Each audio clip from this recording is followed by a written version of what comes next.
CBS News Bay Area, this is the Morning Edition.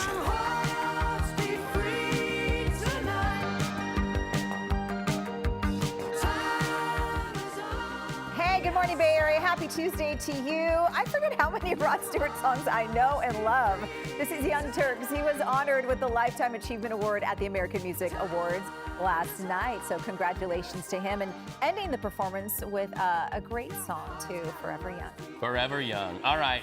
Go ahead and tease that hair up, everybody. It's Teased Hair Tuesday, and go Valkyries on this May 27th. I love your 80s reference there. Opening up those windows. Let's get this day started. The vessel seems to be fairly stable at the moment. However, due to the area we're in with tidal movement, going up and down and back and forth through here, it could move at any time. A ship once used to clean up waterways sinks to the bottom of the Oakland estuary. Now, who's responsible for getting the ship up and running? How long would it have taken to get officers tracking that car? So without the alert system, we may not have even known this car was in our city. Cracking down on auto thefts with drones, the San Francisco Police Department says it's working. We go with police to show us how it's done. You're going to do like a pivot onto this foot. You see this? As you turn. Veronica Macias proving it's never too late to accomplish our fitness goals. We're live from a local San Francisco gym where Veronica shows us how small goals lead to big changes. Empowering for young girls like us, because then we, like basketball players, we get to look up and look at these girls and then dream about like being in the WNBA or being on the Valkyries. And the Golden State Valkyries back on the court tonight against the defending WNBA champs, the New York Liberty. Meet the young fans cheering on the Valkyries. And we join in cheering on the Valkyries. You can see that game today right here on KPIX. We're excited for that. Go Valkyries in the Big Apple. I'm Reed Cowan. And I'm Gianna Franco. Yeah, if you can't be at the game, best seat in the house will be right here cheering our Valkyries on. I have to go through the schedule, Reed and Jess, and see what day to get out there for a game at Chase. Well, and we've got to go get our tattoos, Jess. Oh. You mean you didn't get yours yet? I didn't. Well, because it's going to be Reed. Remember how you were like, I'm going to get my whole back done? Valkyries wings. It just felt like so much, but you got through it. What? This is just a new joke. I've never, no. Valkyries tattoos. I'm so scared of needles. Go. That's not happening. Ever. I'm getting Sarah Daunchy on the case. I'm sure, maybe. Yeah, I could see that. All right, here's what's happening as we head outside. Gearing up for some warm weather as we head into this afternoon, especially in our inland spots. And we're continuing to warm up as we head into the next couple days, too. Today, we're talking about 80s up into Santa Rosa, 80s all the way off into the East Bay, too, near Antioch, 60s and 50s along the coast. So all of these microclimates are really doing their own thing today. We head down into the Santa Clara Valley. We'll see plenty of sunshine this afternoon with 80s in store for us there. 60s into San Francisco today, and we're already off to a cool and cloudy start with a little bit of a breeze, too, just along that shoreline. Now that the sun's up, we're going to see that coastal fog kind of bleed back along the coast into the afternoon hours. The big weather story for us this week has to do with a big warm-up right around the corner, and this really starts as we head into Friday and Saturday. Solano County is already grouped up with the Central Valley, dealing with an extreme heat watch issued by the National Weather Service. That's going to stay in effect as we head into Friday and Saturday, and here's the exact reason why. Places like Antioch, for example, are going to heat up into the upper 90s, close to the triple digits. And yes, this is above average for this time of year. We're still in those spring months, and we're gearing up for some very warm weather. One of the hottest days we've seen so far this year as we head into that Friday afternoon. The good news is, though, you look past it, our inland spots cool right back down to the 70s around the corner. I'll have more on this in a bit and why that's happening so fast. But for now, over to you, Gianna. Jessica, thank you. BART's Green Line is back in service ahead of schedule. Some good news to report right now, and just in time for the morning commute. Trains between Daly City and North San Jose are running again after a fire near San Leandro shut down service for nearly a week. An old cable sparked the fire last Tuesday, and crews have worked nonstop since to get it back up and running. All 5 BART lines are now up and running on a regular weekday schedule and on time. Reed. Well, look at this. Today, salvage crews will be back on the waters working to refloat a 100-foot sailing ship. It sank yesterday in the Oakland estuary.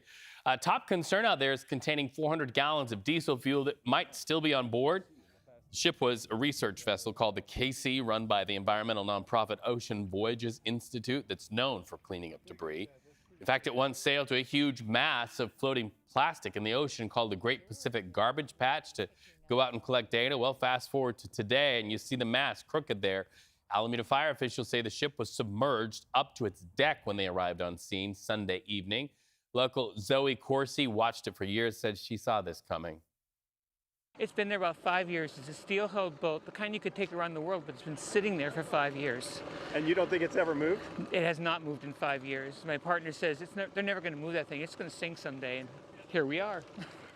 Here we are. Well, so far, no indication of why the ship sank. The Coast Guard says the responsibility for determining that and raising the ship really lies with the boat's owner and the salvage company that they have hired.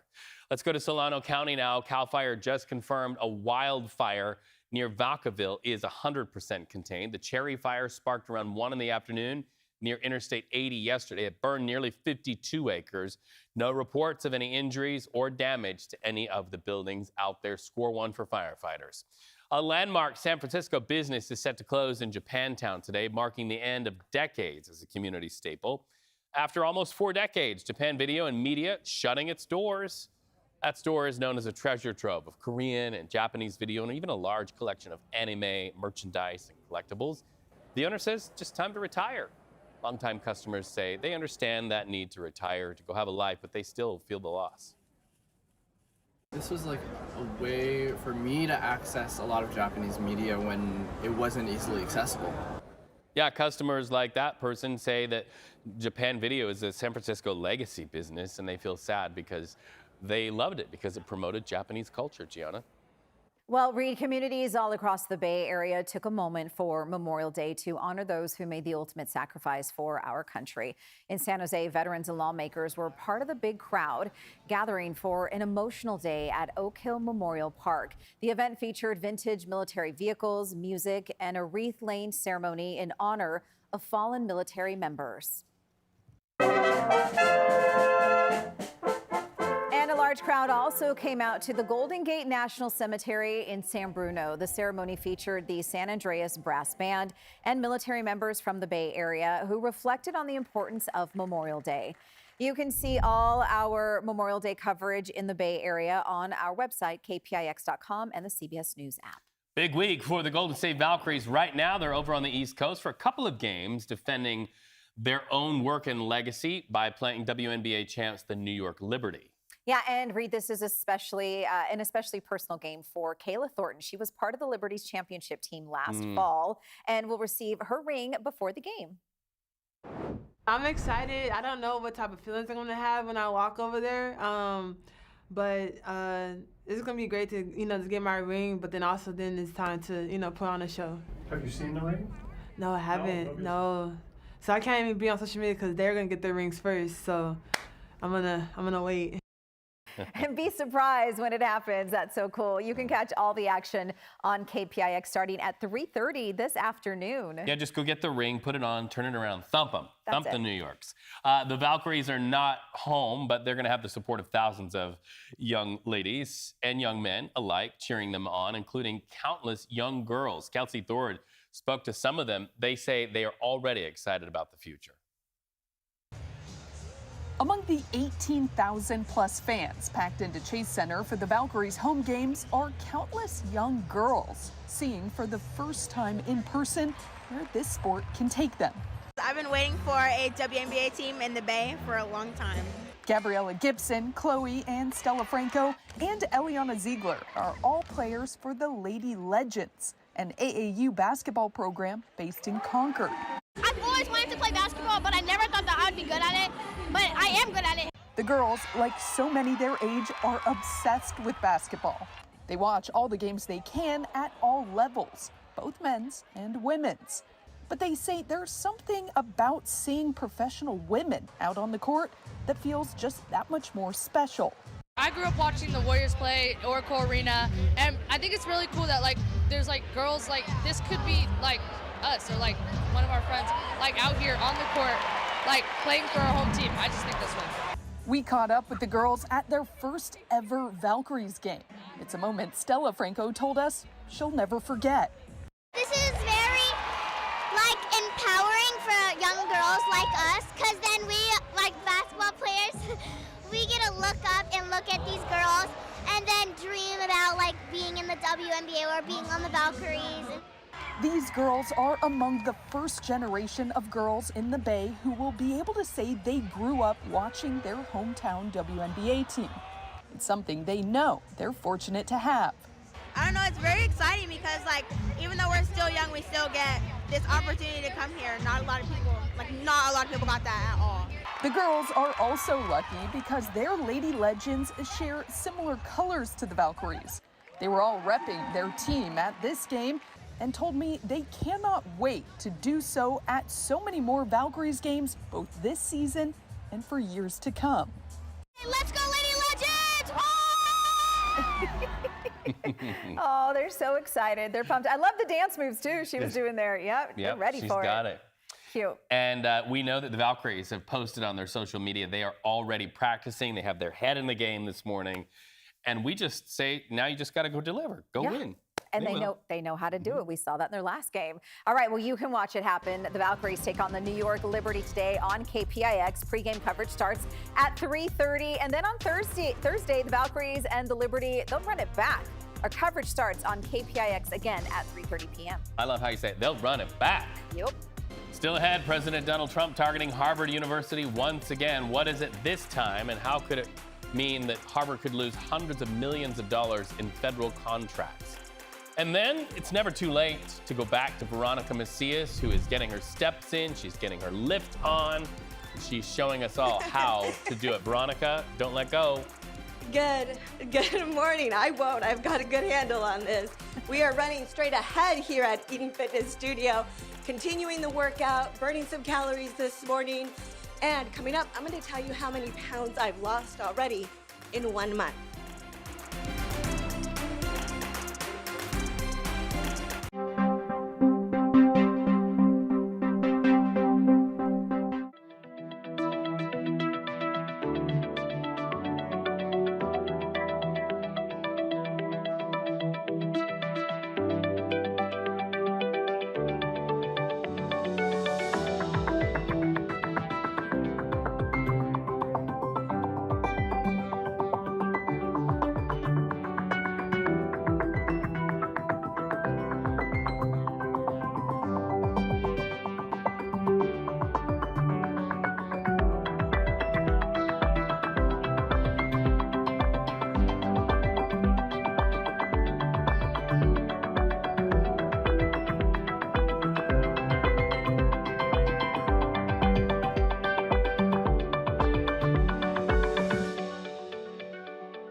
Well, it's a warm afternoon for us here in the Bay Area and our inland spots, but it's going to heat up even more as we head into the next couple days. Some of our inland areas expected to hit the upper 90s as early as Friday. As this ridge of high pressure moves its way in, it heats us up, it warms us up, it brings us sunny skies, and it's also the reason why the National Weather Service has already issued an extreme heat watch for Solano County as we head into our Friday and Saturday forecast. Now, the rest of us are all going to see a warm up too, anywhere from the Bay all the way to the coastline. We're going to see some warm weather by Friday, right back to average into next week.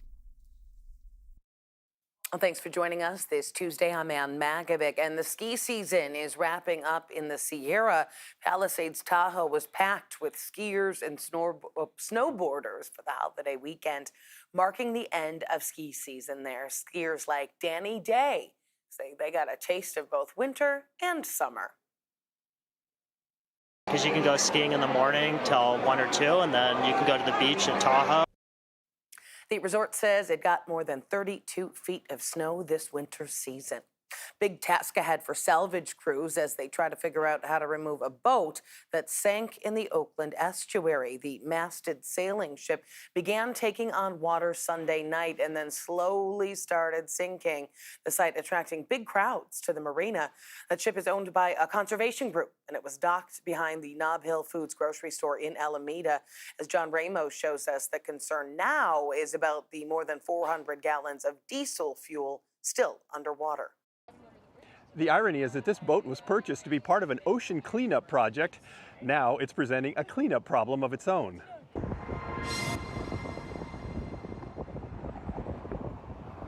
It's called the Kaisei, a 150-foot-long two-masted ship known as a brigantine. The ship has been sailing since 1987 and most recently has been the property of the Ocean Voyages Institute, headquartered in Sausalito. The group bought the boat to conduct the Kaisei project, a month-long expedition in 2009 to survey and study the Great Pacific Garbage Patch, a huge mass of floating plastic in the ocean. Later, the boat was used for various educational cruises, but lately it's been moored next to the Nob Hill food store in Alameda. And now it looks like it's not going anywhere soon. It's been there about 5 years. It's a steel-hulled boat, the kind you could take around the world, but it's been sitting there for 5 years. And you don't think it's ever moved? It has not moved in 5 years. My partner says they're never going to move that thing. It's going to sink someday, and here we are. On Sunday night, about 6 p.m., the ship began to take on water and sink. Zeph Biggs watched as it slowly went down. I was parked right there, and it was sinking when I got out. So I took pictures of it, like, wow, it's interesting. The ship now sits on the bottom, fully submerged, its heavy masts slanting toward the shore, which is why they're keeping the public away. The vessel seems to be fairly stable at the moment. However, due to the area we're in with tidal movement, going up and down and back and forth through here, it could move at any time. A diver spent the day assessing the situation and, despite near zero visibility, looking for a way to offload the 400 gallons of diesel fuel that may still be aboard, just in case floating boom has been placed around the ship to contain any leaks. I think it's lost a little bit of fuel, but the majority of it's sealed up. So we just have to get access to it without allowing any more out and get that pumped out. That's a priority. Is there a way to do that while it's still underwater? Yeah. Yeah, we have ways of doing it. Courtney Jensen works for Power Divers, the company brought in to handle the operation of getting the Kaisei back up on an even keel. If you want to get it up and out of here, you'd bring in a crane barge, and then you'd run rigging underneath the crane barge or underneath the sailboat, and then you'd lift it up freeboard enough to where you can pump the water out and get it refloating again, basically. This is a really big vessel. This is a 100-foot sailboat with a steel hull. Weighs a lot. It's big. So is this going to be a big job to bring up? It just depends. It could be a couple weeks, could be a couple days. So far, there is no indication of why the ship sank. The Coast Guard says the responsibility for determining that and raising the ship lies with the boat's owner and the salvage company they've hired to conduct the operation. Now, the Coast Guard says it's not involved since the ship is not causing a threat to navigation in the channel, but it will be reviewing the salvage plan to make sure everything follows regulations.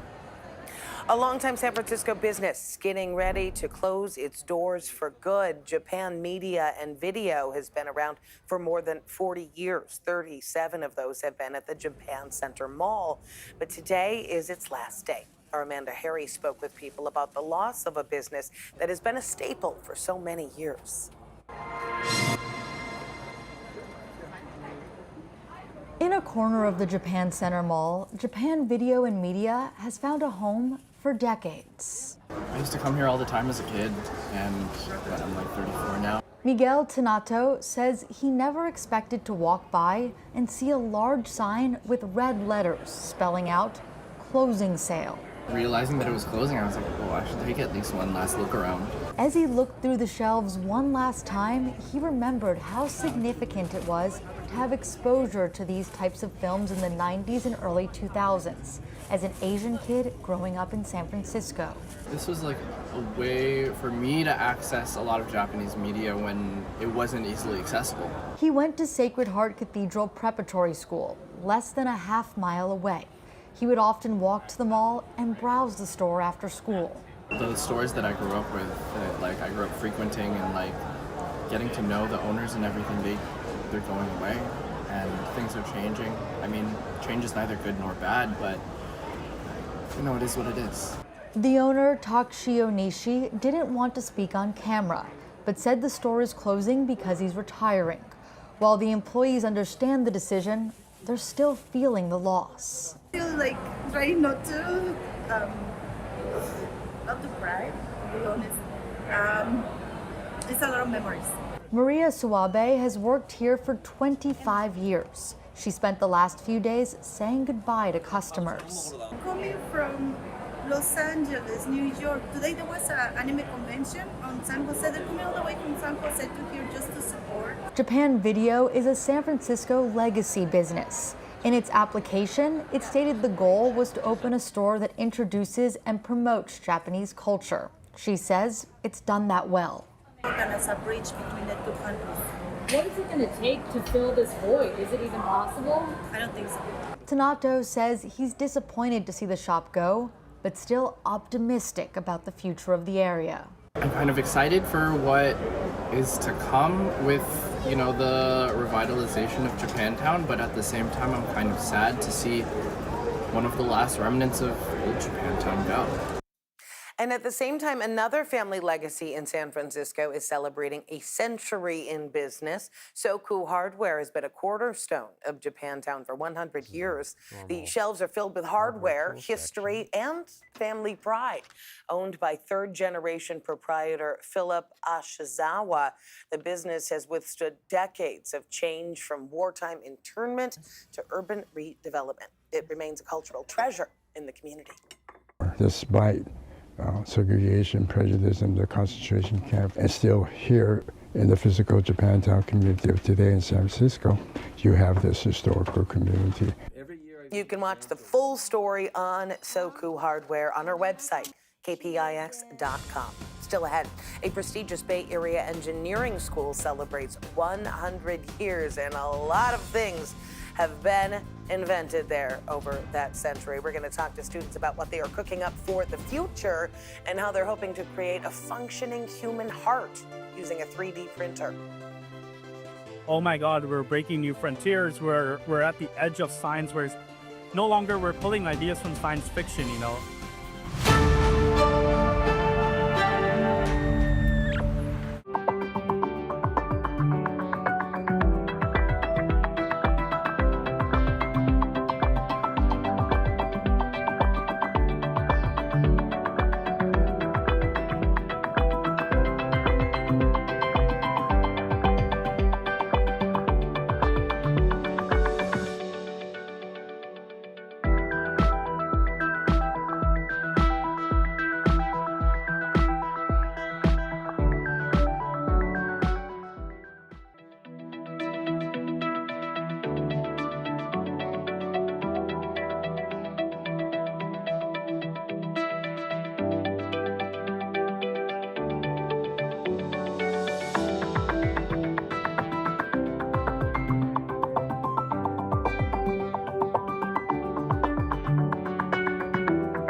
Let's talk about some things that are changing for us. Winds are nice and light for us this morning. They get a lot gustier just around 1 o'clock into areas like San Francisco. All throughout the Bay Area, we're going to see some breezier conditions into the evening hours tonight around that 5 o'clock hour, as many of us are wrapping up our first day back to school and work. Now, as we wrap up this week on Friday, we're gearing up for some really hot weather. This ridge of high pressure is moving its way in. It's going to bring in dry, warm air all throughout the state of California. And that's the reason why the National Weather Service has already issued an extreme heat watch that starts Friday, and that's going to last into our Saturday forecast too. Notice how it was grouped up with the Central Valley though, and it really only highlighted one Bay Area county so far, Solano County. As we head into the rest of this week, I wouldn't be shocked if we start to see other counties get highlighted with that too. This is just the 4-day outlook as we head into the next couple days. Now, as we head into Friday, we're gearing up for upper 90s. We're going to see 80s by Saturday, right back to the 70s as we head into next week by Sunday and Monday. So there is some cooler weather on the back end of the system. It really just heats up like a roller coaster and then cools down fast on the back end as we head into early next week with cloudier skies around the corner too. So for our friends along the Bay, we're not going to see 90s clearly, but we're going to warm up into the 80s. A very big difference compared to what we're at today, sitting in the 60s. We're going to keep you updated on that heat here in the Weather Center. For now, over to you. Well, this year marks the Stanford School of Engineering's 100th anniversary. Our Mary Lee was on campus as they celebrated a century of innovation and showcased the engineering of tomorrow.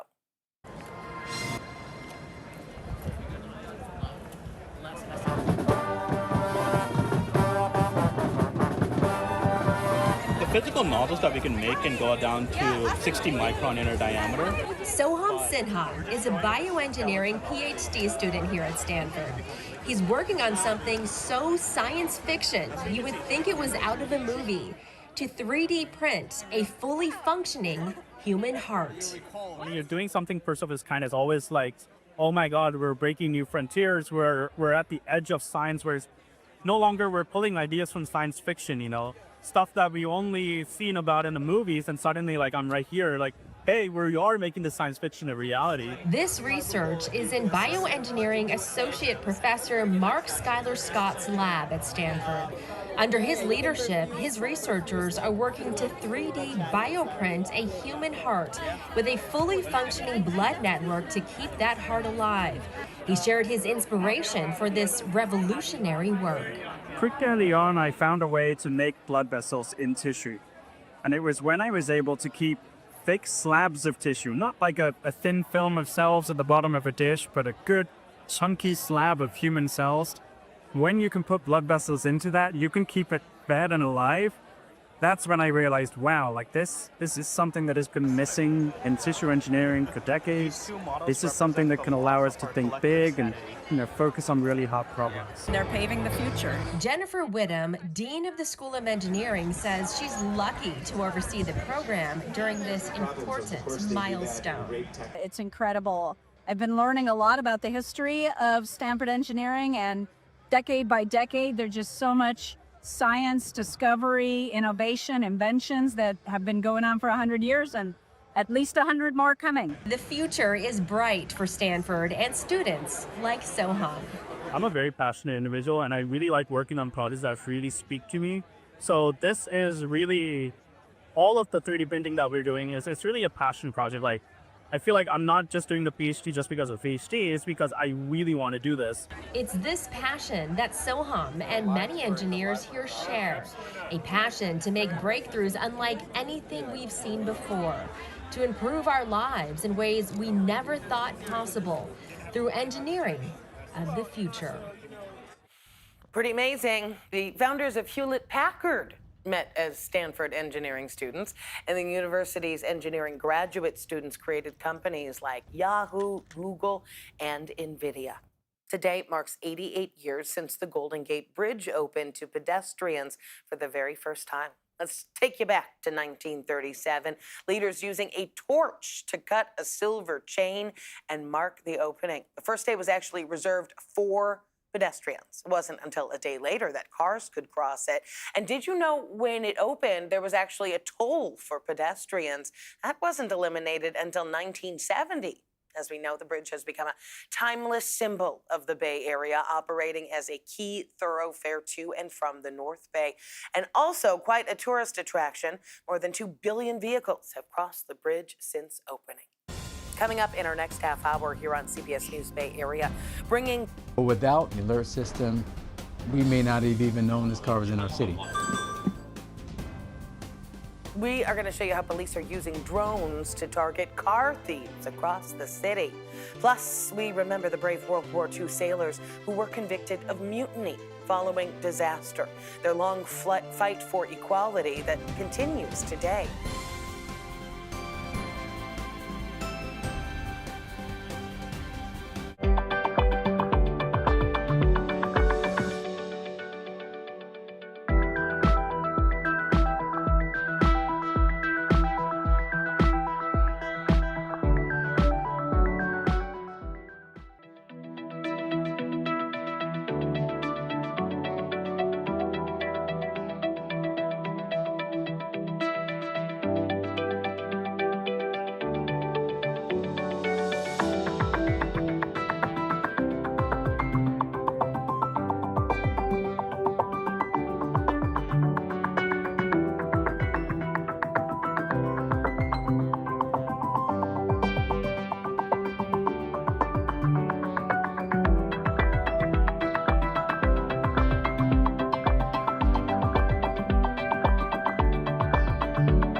You're streaming CBS News Bay Area. Thanks for staying with us. I'm Ann Makovic, and here's another look at some of our news headlines.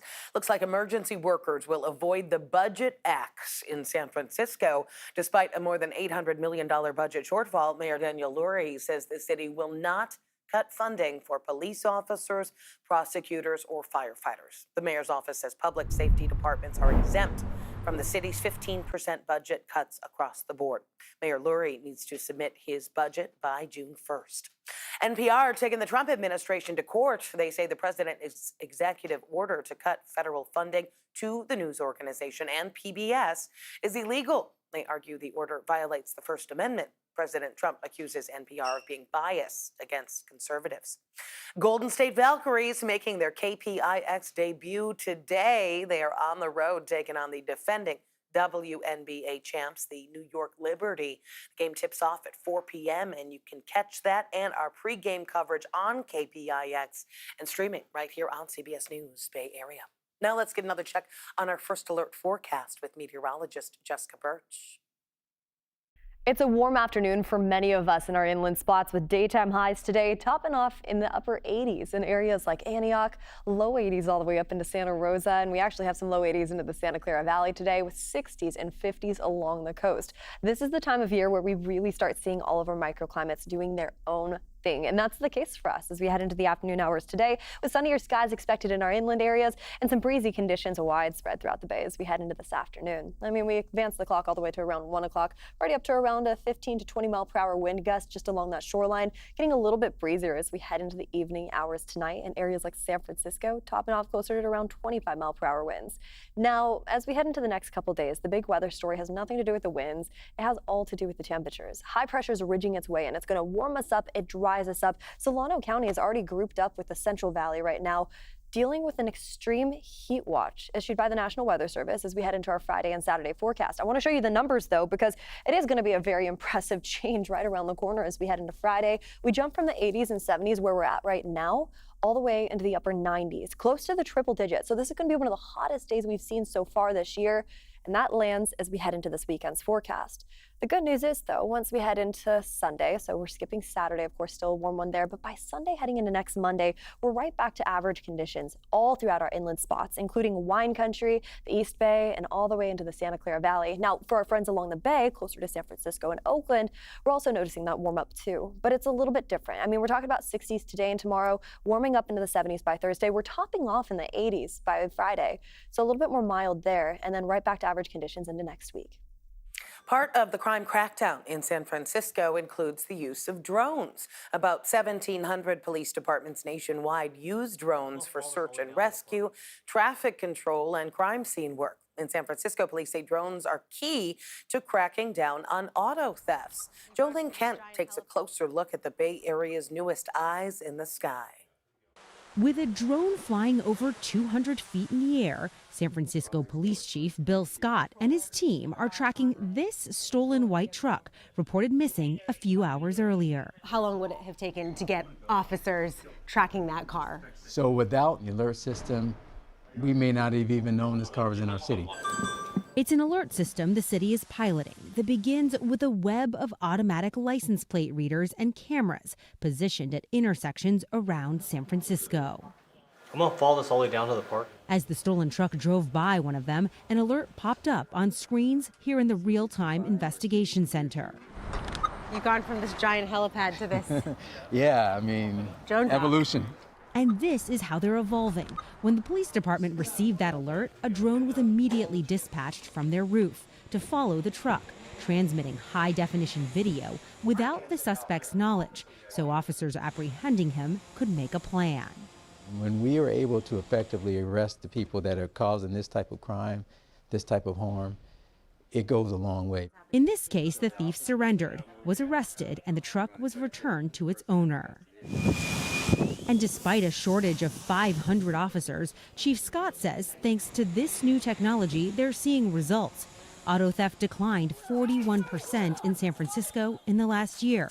And for car break-ins, the drop was even more. We went from almost 20,000 to under 10,000. However, crime is down across the board in major cities. So do you really think it's the drones doing the work, or is this just a national trend where crime is coming down? Well, it's down more here. Our crime rates have fallen more significantly, and I think some of that is attributable to both the people doing the work, but the tools that are in their hands have made us better. Well, the worst stateside disaster of World War II happened in 1944, right here in the Bay Area, and a dark cloud of injustice hung over dozens of Black sailors in the decades that followed. Charlie D'Agata tells us about the long fight for equality that involves the group of service members known as the Port Chicago 50. This is him and my sister Pam. Carol Cherry never knew her father Cyril was a central character in one of the darkest chapters of American military history until long after his death. Something she found out from her sister. I said, stop playing. And she was like, no, he didn't tell you he went to jail? I said, for what? She said, mutiny. In fact, the largest naval mutiny in American history. It was July 1944. World War II was raging in the Pacific. U.S. forces were in desperate need of ammunition. Port Chicago in Northern California became a critical supply point. Those who loaded the ammunition were African American exclusively. The Navy was segregated, and naval historian Dr. Regina Akers says black sailors got the toughest, most dangerous assignments. Not that they didn't want to do their jobs. This is so important. Why are only African Americans loading ammunition? They repeatedly warned their white officers that safety conditions were lax. And then this happened. There were 2 explosions. The entire loading area was completely decimated. 320 people were killed, mostly African Americans, 390 more injured. The white sailors were granted leave off. The black sailors were ordered back to work, loading ammunition at another port. 258 sailors refused, but after threats, most complied.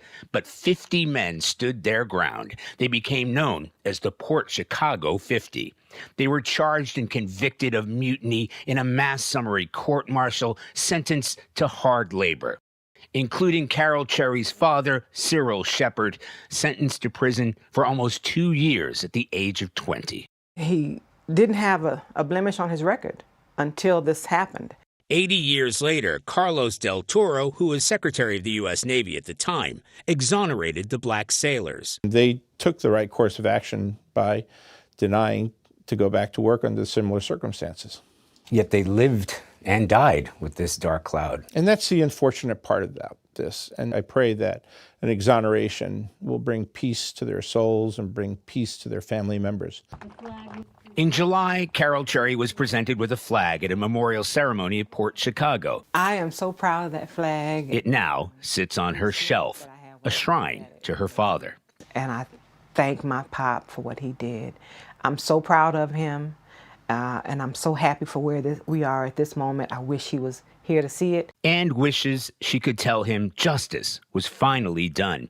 And the Navy now says her pop was a hero.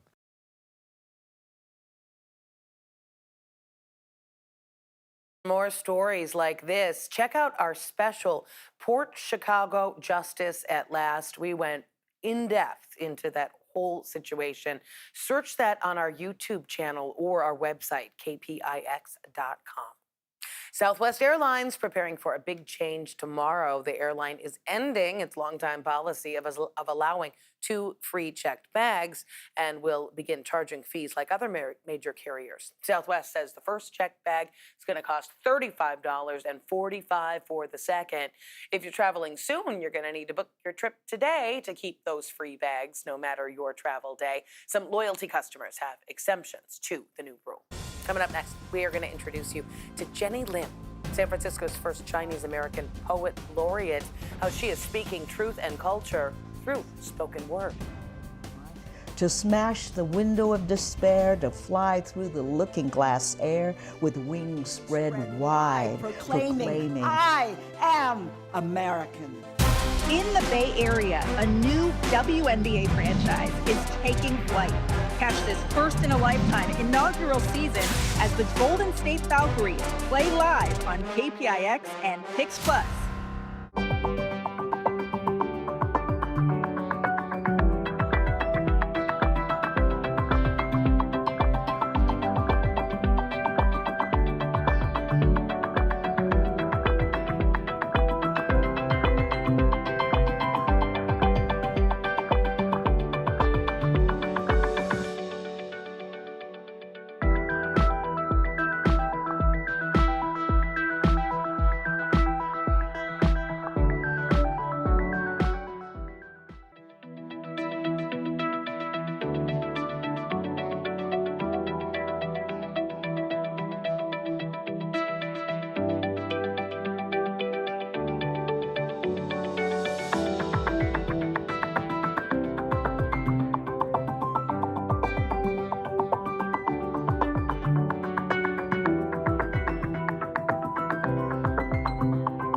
Well, it's a warm afternoon for us here in the Bay Area and our inland spots, but it's going to heat up even more as we head into the next couple days. Some of our inland areas expected to hit the upper 90s as early as Friday. As this ridge of high pressure moves its way in, it heats us up, it warms us up, it brings us sunny skies, and it's also the reason why the National Weather Service has already issued an extreme heat watch for Solano County as we head into our Friday and Saturday forecast. Now, the rest of us are all going to see a warm up too, anywhere from the Bay all the way to the coastline. We're going to see some warm weather by Friday, right back to average into next week.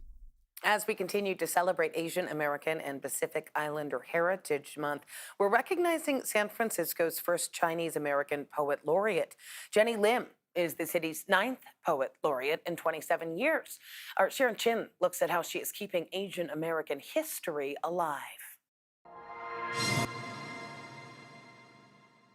I am American. We live, love, work, sleep, and breathe in this Babylon of 48 hills. As a poet, playwright, performer, and educator, Jenny Lim shines a light on the Asian American experience. But the native San Franciscan never expected to be in the spotlight as the city's poet laureate. When that history, hit me, it was almost overwhelming. That's my father and his sister. Looks like overwhelming, considering her family's immigration story. Her parents were detained at Angel Island as part of the Chinese Exclusion Act, designed to keep Chinese people out of the U.S. Coming from that history of exclusion to being included, not only included, but celebrated as a Chinese American poet was really remarkable. Jenny showed us artifacts of her family's history.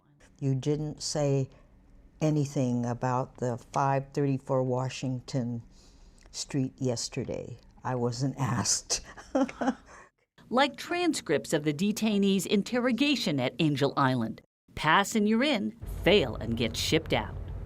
Her father was about 10 years old when he arrived in the Bay Area with her grandfather. But when her grandfather returned to China and tried to re-enter through Angel Island, I guess he didn't pass the inquiry and was deported back to China. So that left father abandoned and raised by uncles.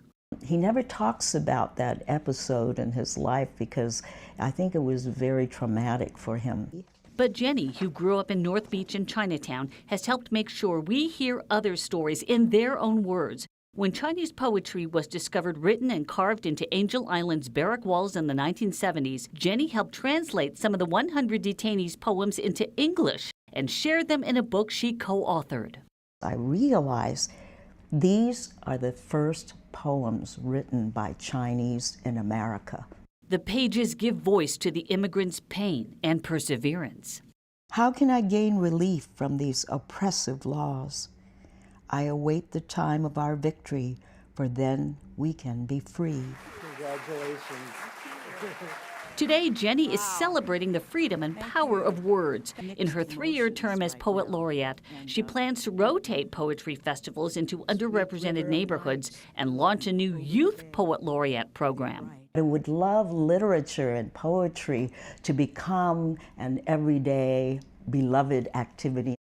So that, like her, others can share their unique stories, their experience in America. This is what it takes to smash the window of despair, to fly through the looking-glass air with wings spread wide, proclaiming, I am American. Thank you. Well, you can find all of our stories for AAPI Heritage Month on the special section of our website, kpix.com. Coming up, our Veronica Macias is getting pumped up to prove a point. We're going to take you to an all-women's gym in San Francisco to share her never too late story.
Let's talk about some things that are changing for us. Winds are nice and light for us this morning. They get a lot gustier just around 1 o'clock into areas like San Francisco. All throughout the Bay Area, we're going to see some breezier conditions into the evening hours tonight around that 5 o'clock hour, as many of us are wrapping up our first day back to school and work. Now, as we wrap up this week on Friday, we're gearing up for some really hot weather. This ridge of high pressure is moving its way in. It's going to bring in dry, warm air all throughout the state of California. And that's the reason why the National Weather Service has already issued an extreme heat watch that starts Friday. And that's going to last into our Saturday forecast, too. Notice how it was grouped up with the Central Valley, though, and it really only highlighted one Bay Area county so far, Solano County. As we head into the rest of this week, I wouldn't be shocked if we start to see other counties get highlighted with that, too. This is just the 4-day outlook as we head into the next couple days. Now, as we head into Friday, we're gearing up for upper 90s. We're going to see 80s by Saturday, right back to the 70s as we head into next week by Sunday and Monday. So there is some cooler weather on the back end of the system. It really just heats up like a roller coaster and then cools down fast on the back end as we head into early next week with cloudier skies around the corner, too. So for our friends along the bay, we're not going to see 90s clearly, but we're going to warm up into the 80s. A very big difference compared to what we're at today, sitting in the 60s. We're going to keep you updated on that heat here in the Weather Center. For now, over to you. Benson Boone, fresh off his performances at the American Music Awards and Bottle Rock, just announced that he is coming to Chase Center. The 22-year-old, best known for his song Beautiful Things and his signature flips. His tour is going to stop in San Francisco on October 1st. Pre-sale starts Thursday at 10 a.m. and tickets go on sale to the general public on Friday. Some of music's biggest stars turned out for the 51st Annual Music Awards last night in Las Vegas. Host Jennifer Lopez kicked off the show with a very cool song and dance medley. 23 songs by the show's various nominees. Janet Jackson performed on live TV for the first time in 7 years, accepting her Icon Award for 5 decades in the music industry. California native Billie Eilish and Becky G both took home awards, and Eilish won the biggest prize, Artist of the Year, Becky G being voted favorite female Latin artist, Rod Stewart receiving the AMA Lifetime Achievement Award, and then closed the show with his hit Forever Young. Well, speaking of, it is never too late to chase a dream or do something meaningful. CBS Morning's Never Too Late series celebrates people stepping out of their comfort zones and blazing new trails. Now, our Veronica Macias is sharing her Never Too Late story, her journey to get stronger.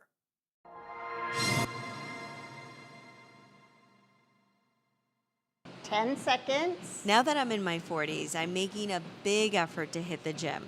A lot of it has to do with the fact that I work in TV and I'm a little insecure when it comes to my curvy and walk body. It out. Okay. You're going to do like a pivot onto this foot. You see this?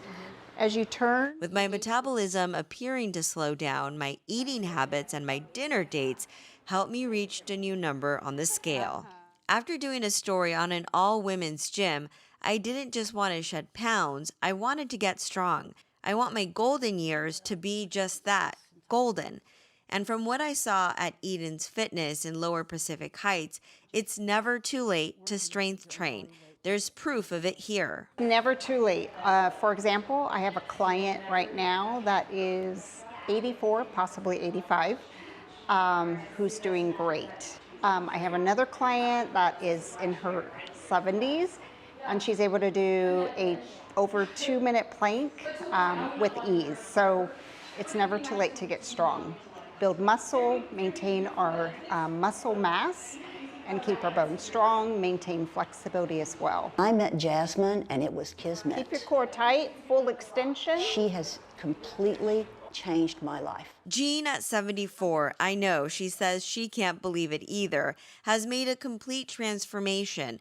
Unlike me, where I gained the COVID-19, she slimmed down and wasn't moving much because of some health complications. My knees started to hurt a lot. Every time I couldn't get on my bathroom floor to clean, and I couldn't walk downstairs, and I couldn't walk down a hill without real intense pain. And then I noticed that I was having a hard time getting the lids off jars, and I live by myself, and I'm like, okay, you're either going to get dependent on people, your world is going to get very small, forget the things on your bucket list. So if my knee is cracking now, what can I expect when I get to her age? Yet if both Jasmine and Jean made life transformations, so can I. I went from having really intense pain trying to get down the stairs one at a time, sadly, to being able to run down the stairs in less than a year. With a few more sessions, I'll be able to run down the stairs too and carry my weight above the bar. Love it. Nice job, ladies. That's something that you've always wanted to do, but maybe put off. Share your never too late story, and it could be featured on CBS Mornings. You can upload a 30 to 60 second video at nevertoolate.cbsnews.com. Thanks for streaming CBS News Bay Area. I'm Ann Makovic. We're going to be right back with your first alert forecast and another look at your top stories.